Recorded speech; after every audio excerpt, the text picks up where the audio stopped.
वन्दे मातरम्। সেই আমাদের আজকের দিন অর্থাৎ 20শে জুন যেহেতু পশ্চিমবঙ্গের জন্মের সঙ্গে পশ্চিমবঙ্গ নাম যে জন্ম, যার মধ্যে একটি রক্তক্ষয়ী ইতিহাস রয়েছে, কারণ আমরা প্রত্যেকেই জানি যে আমরা বঙ্গদেশের অধিবাসী এবং দেশভাগের ফলে আমরা পশ্চিমবঙ্গ নাম ধারণ করে রয়েছি এবং এই নামটা কিন্তু আমাদের সেই দেশভাগের যে স্মৃতি, সেই স্মৃতিটাকে বহন করে চলেছে। শিক্ষাকর্মী এবং আজকের এই পশ্চিমবঙ্গ দিবস উদযাপন উপলক্ষে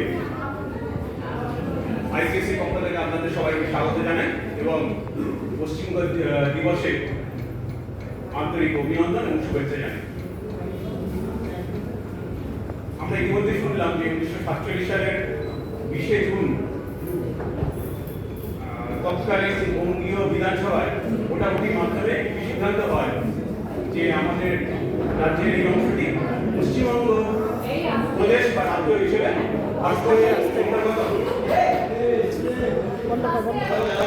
অল্প সময়ের মধ্যেই আমাদের কালচার কমিটি, ইভেন্টস কমিটি এবং একাডেমিক কমিটি খুব অল্প সময়ের মধ্যে এই অনুষ্ঠানের আয়োজন করেছে এবং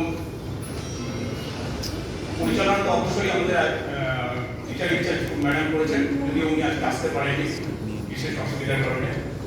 যাই হোক, এই অনুষ্ঠানের যে ঐতিহাসিক এবং রাজনৈতিক তাৎপর্য বা গুরুত্ব এবং পশ্চিমবঙ্গ রাজ্য গঠন করার পেছনে ডক্টর শ্যামাপ্রসাদ মুখোপাধ্যায়ের যে অবদান, সেই সম্পর্কে আমার পরে আমাদের শ্রদ্ধেয় ম্যাডাম দুজন বলবেন। ভেদাভেদ তৈরি হয়, সেটা রাজনৈতিক হতে পারে, সাম্প্রদায়িক হতে পারে বা জাতপাতের হতে পারে, সেই সমস্ত ভেদাভেদ সমস্ত দূরে সরিয়ে রেখে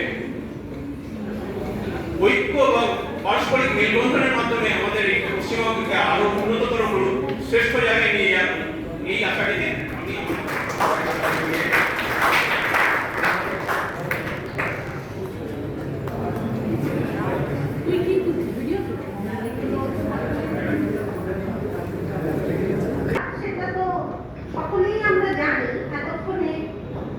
বিশদভাবে অরুণাভ বলেছে, সুমন বলেছে, মোটামুটি সবাই আমরা এই দিনটি সম্বন্ধে এখন আরো বেশি করে অবগত হচ্ছি এবং খুবই এটা একটা তাৎপর্যপূর্ণ দিন, সে বিষয়ে কিন্তু কোনো সন্দেহ নেই।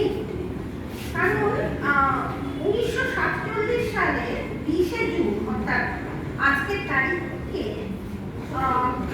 বাংলার যে বিধানসভা, সেটা মানে বাংলাকে মানে পাকিস্তানের সাথে না যুক্ত করে প্রদেশটির বিভাজনের পক্ষে তারা ভোট দিয়েছিল এবং বাংলাকে বিভক্ত করার সিদ্ধান্ত নিয়ে অমুসলিম যে সমস্ত সংখ্যাগরিষ্ঠ জেলাগুলির বিধায়করা তারা নিশ্চিত করেছিলেন যে পশ্চিমবঙ্গ পৃথক থাকবে, পশ্চিমবঙ্গ আলাদা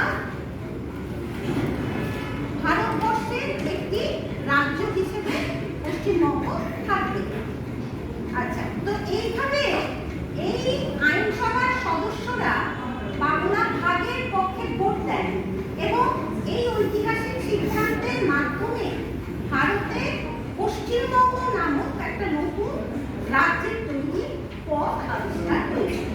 একটি নতুন রাজ্য, এটা তিনি আজকে যারা এদের উত্তরাধিকারী তারা যে কাজটা করে গেছে, সেই কাজটা বহন করার জন্য পশ্চিমবঙ্গ ছিল একমাত্র ঠিকানা। পশ্চিমবঙ্গের প্রয়োজনটা ছিল শুধুমাত্র হিন্দু নয়, হিন্দু তো বটে, সেটা একটা গুরুত্বপূর্ণ কারণ, কিন্তু the cultural aspect, the freedom, the role of the freedom fighters, এগুলো সবই কিন্তু আমরা দেখতে পাচ্ছি মানে পশ্চিমবঙ্গে থেকে সেই কাজগুলো করা সম্ভব। সুতরাং বলা যায় যে এই পশ্চিমবঙ্গ দিবসের ঐতিহাসিক তাৎপর্য গুরুত্ব অনস্বীকার্য, যদিও এই নিয়ে নানা বিতর্ক আছে, এখনো চলছে এই বিতর্ক।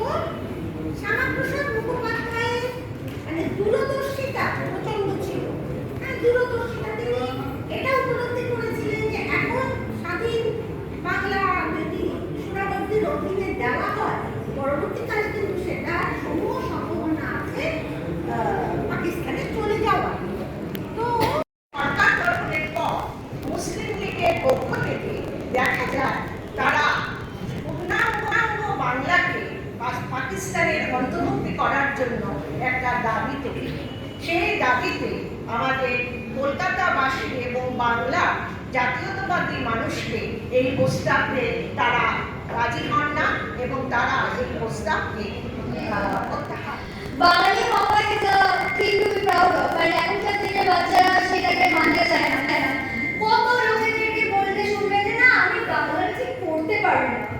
কতজন আছে যাদের ইংলিশটাই মেইন ল্যাঙ্গুয়েজ, আমি ইংলিশে ফ্লুয়েন্ট, ওই বাংলাতে পড়তে একটু অসুবিধা হয়। ইভেন তো ওয়েস্ট বেঙ্গলে 2017 থেকে বাংলাটাকে ম্যান্ডেটরি সেকেন্ড ও থার্ড ল্যাঙ্গুয়েজ করা হয়েছে, কিন্তু কতজন বাবা মা জোর দেয় সে বাংলাটার উপরে।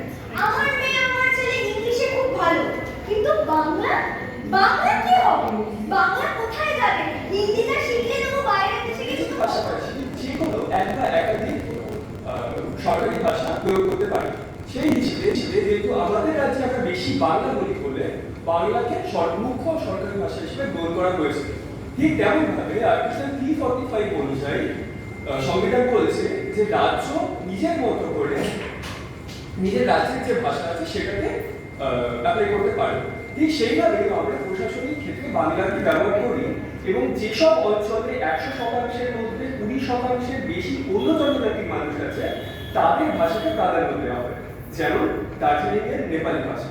এবার এর কিছু সীমাবদ্ধতা রয়েছে, যেমন আর্টিকেল 348-এ বলা হয়েছে হাইকোর্ট, সুপ্রিম কোর্ট, আইনসভা ইত্যাদি চলবে পুরোপুরি ইংলিশে। ব্যাংকিং রেগুলেশন অ্যাক্ট বলছে ব্যাংকগুলো ব্যবসা করবে ইংরেজিতে। এনএমসি এবং উচ্চশিক্ষা ক্ষেত্রেও প্রথম চয়েস হচ্ছে ইংরেজি।